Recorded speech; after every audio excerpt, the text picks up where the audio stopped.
Hi everyone, so I'm here today to discuss ratings with you, or rather half-star ratings. Now, I personally have made a decision very recently to stop giving half-star ratings, and this is a few reasons. First of all, I started using half-star ratings because sometimes it just felt really difficult to distinguish whether a book was, say, going to be a 3 stars or a 4 stars. It felt more than a 3, it felt less than a 4, and so I started doing things like 3.5 stars. I know this is something that a lot of people do, and so I decided to jump on that bandwagon and do it too.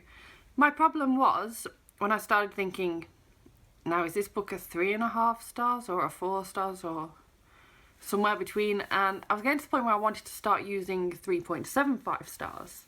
And I know that people do this, and I don't have a problem with people doing this, but I had a problem with doing this myself because it was just getting ridiculous. I mean, where do you cut the line? You get to the point where you were doing more and more and more, and you would get to the point where you'd be doing 3.1 stars and 3.2 stars, and I just didn't want to end up getting to that point. It was going to get all far too confusing. So I've decided I'm going to bite the bullet. I'm not even going to do 3.5 stars anymore. I'm doing 1, 2, 3, 4 or 5 stars. Now, I don't have any problem with anyone who uses half stars or even quarter stars, or if you don't use the star system at all, each to our own, but this is just a decision I've made. Now, this does cause problems for some people because then they think, but how do you distinguish between what is a good 3-star book and what will be a lower 3-star book, because that is obviously going to be a thing. And basically, I'm going to do it through no other way than I write a review for every single book I read. I film a book review. I might be a bit behind, but I do film a book review for every single book I read. I also do wrap-ups for every single book I read. And so I feel like there are reviews out there for each book that I read. So if I ever want to know how I felt about a book, or if anyone else wants to know exactly how I felt about a book, they can read the review as well as look at the rating. And that will explain all by itself exactly whether the book is a higher 3 stars, whether the book is a lower 3 stars. While we're on the subject as well, I want to just try and be a bit better with my actual rating, so I don't want to... I feel like the best way for people to be able to tell what a rating of a book is shouldn't need to be diving into all these extra point stars for me. It should be me rating my books better to begin with. I need to utilise the full 5 stars correctly. So for me, a 1-star book is a book that I either read most of, as in I get at least, say, 75% of the way and then give up. So I've got enough of an idea about the book to actually rate it, otherwise I won't rate it. But I've got enough of an idea about the book, but at the same time I absolutely didn't like it and wouldn't recommend it to anyone. That is a 1-star book for me. Or it's a book that I finished and I wonder how on earth I finished it, and quite frankly I want to set it on fire. That should explain, for me, a 1-star book. A 2-star book is a book that, while I did finish it, I've probably struggled with it, and I've ended up finishing it and thinking, that was a bit of waste of time, wasn't it?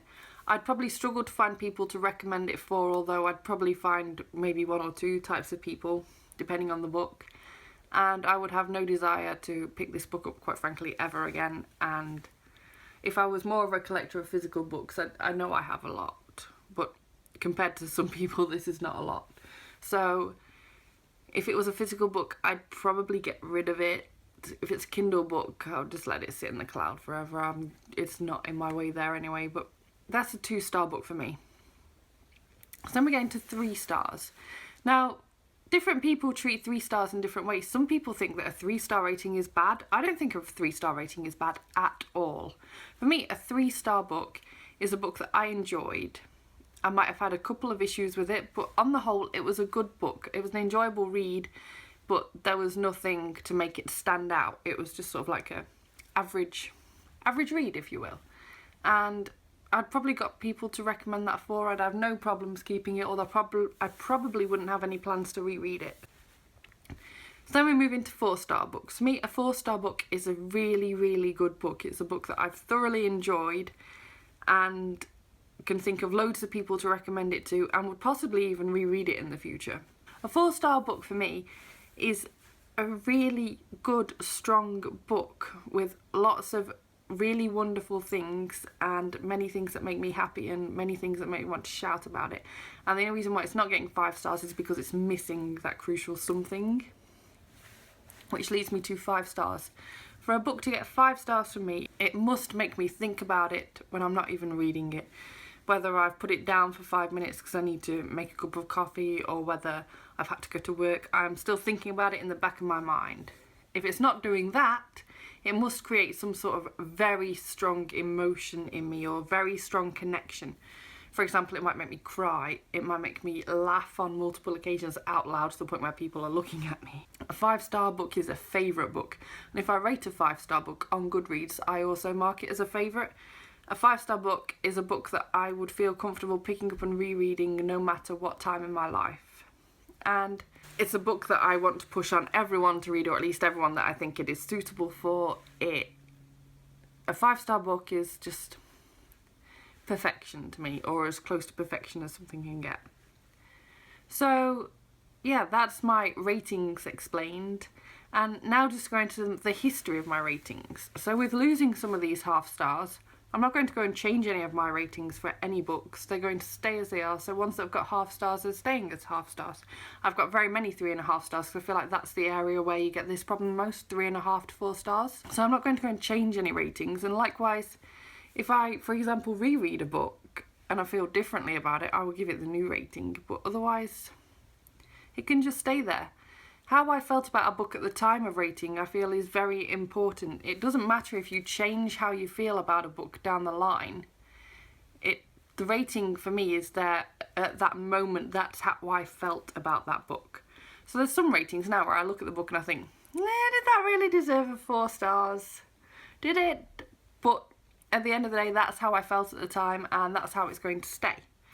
And I don't understand people who necessarily want to go and change the rating. I mean, I don't have a problem with it, but I don't understand why you would. Anyway, they're all my thoughts and opinions on ratings and why I am no longer doing half-star ratings. Please let me know your opinions down below. I would love to hear them. Thank you very much for watching this video. If you liked it, please give it a thumbs up.